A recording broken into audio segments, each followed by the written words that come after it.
नारद जी कहते हैं मैं एक दासी पुत्र, लेकिन संतों का आश्रय, उनकी कृपा हम पे हुई। मेरी माँ जैसे मुझे लेकर के गई और मैं उनके चरणों में बैठ करके उनकी सेवा में लग गया। और वो महात्मा कहते हैं, क्या कहते हैं बेटा? बोले हाँ। बोले मेरे पूजा के पात्र साफ करके ले आओ, पूजा के लिए फल ले आओ, पूजा के लिए बगीचे से पुष्प ले आओ। अब मैं उनको उतार करके लाता, उनको रख देता, वो ठाकुर जी की पूजा करते, पाठ करते, यज्ञ करते, उसमें मैं शामिल हो जाता, दर्शन करता। लेकिन धीरे धीरे जब महाराज चातुर्मास आया, चातुर्मास लगा, मैंने तल्लीनता के साथ में उनकी सेवा किया। और सेवा करने के बाद मैं उनकी जो सिद्ध प्रसादी मैंने ग्रहण किया, भंडारा हुआ, और भंडारे में जो उनका मैंने प्रसाद ग्रहण किया, और जैसे मैंने उस भंडारे का प्रसाद पाया, वो संतों की ऐसी कृपा हुई कि मेरे मन में एकदम बदलाव आ गया। और ऐसा बदलाव आ गया, फिर मेरा मन माँ के साथ में नहीं, अब तो मन ये कहता था, बोले कहां? बोले अब चलो। कहां चलो?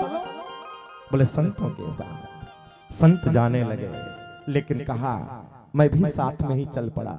लेकिन संतों ने कहा नहीं बेटा, तुम्हारी अभी जरूरत है। किसको? तुम्हारी माँ को। साधु संत महात्मा कभी किसी का घर नहीं बिगाड़ते, ये याद रखना, किसी का नहीं बिगाड़ते।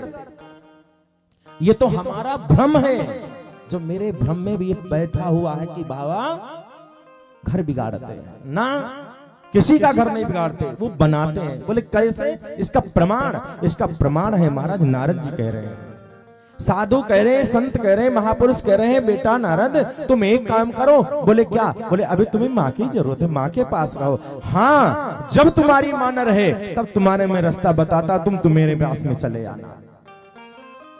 उनको रास्ता बता दिया, मंत्र दे दिया, रटा दिया, और कहा तुम इस मंत्र को रटो। लेकिन धीरे धीरे समय व्यतीत हुआ। एक दिन मेरी माँ सुबह सुबह उठी और गाय का दूध निकालने के लिए उठी, हाथ में बाल्टी लगी है, और जैसे बाल्टी लेकर के गौ माता के पास में पहुंची है और दूध निकालने के लिए, वहीं पे घास पड़ी थी, घास में सर्प बैठा था। सर्प निकला और मेरी माँ को डस लिया, और जो माँ को डसा, डसते ही माँ को, मेरी माँ की मृत्यु हो गई। तो एक बार तो मैंने भगवान को बहुत धन्यवाद किया, धन्यवाद ये किया, हे परमात्मा तू बड़ा दयालु है, कितनी जल्दी सुनता है। तो इतना बड़ा दयालु है कि मेरी माँ, एक मेरे और भगवान के मध्य में एक कांटा था, उस कांटे को तूने इतनी जल्दी निकाल दिया। फिर महाराज नारद कहते हैं कि देखो, एक मेरी माँ हुई, माँ ही तो मेरे जीवन में थी, और हे भगवान तूने कैसे, तू कैसा है, कठोर है, तू बड़ा दयालु नहीं है। तुझे दयालुता का, तुझे दयालु लोग कैसे कहते हैं? तू दयालुता है कहां? अगर तू दयालु होता तो मेरी माँ को तो इतनी जल्दी छीन कैसे लेता मुझसे? लेकिन भगवान बड़े दयालु हैं, वो जो करते हैं सब अच्छा करते हैं। अनहोनी होनी नहीं, और होनी होए सो होए, जो होना है वो तो होना है। और भगवान जो करते हैं, हमें उस समय बुरा लगता है, लेकिन कुछ समय के बाद में वो बहुत अच्छा लगता है, नहीं भगवान ने ठीक किया। और बच्चा कह रहा है कि अब मेरा मन घर में नहीं, माँ का अंतिम संस्कार किया, और संतों ने जहां बताया था मैं वहां से चल पड़ा, और चलते चलते मैं जा करके महाराज गुफा में बैठ गया, भगवान का भजन किया। आकाशवाणी हुई, बेटा? बोले हाँ। बोले अभी तेरे पाप शेष है, इस जन्म में मैं तुझे मिलने वाला नहीं हूं, हाँ अगला जन्म तुझे जब होगा तब मैं तेरे सामने खड़ा मिलूंगा। भगवान ने आकाशवाणी किया।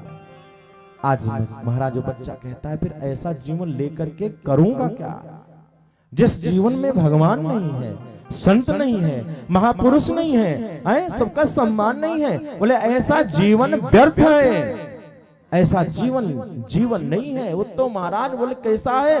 बोले वो कुत्ते के समान है, गधे के समान है?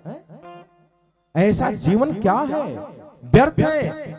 ऐसे जीवन से मर जाना धिक्कार है, मर जाना चाहिए व्यक्ति को। इसीलिए आज आज उन्होंने भगवान का ध्यान करते हुए अपने पांच भौतिक सुख को शरीर को छोड़ दिया। और महाराज जब अगला जन्म हुआ तो वही बच्चे का जन्म संत नारद के रूप में हुआ। और वो भी कैसे? बोले ब्रह्मा की गोदी से प्रकट हुए। और ब्रह्मा की गोदी से जैसे प्रकट हुए, सामने देखा तो परम पिता परमात्मा भगवान श्रीमान नारायण खड़े थे। बोलो भक्त वत्सल भगवान की।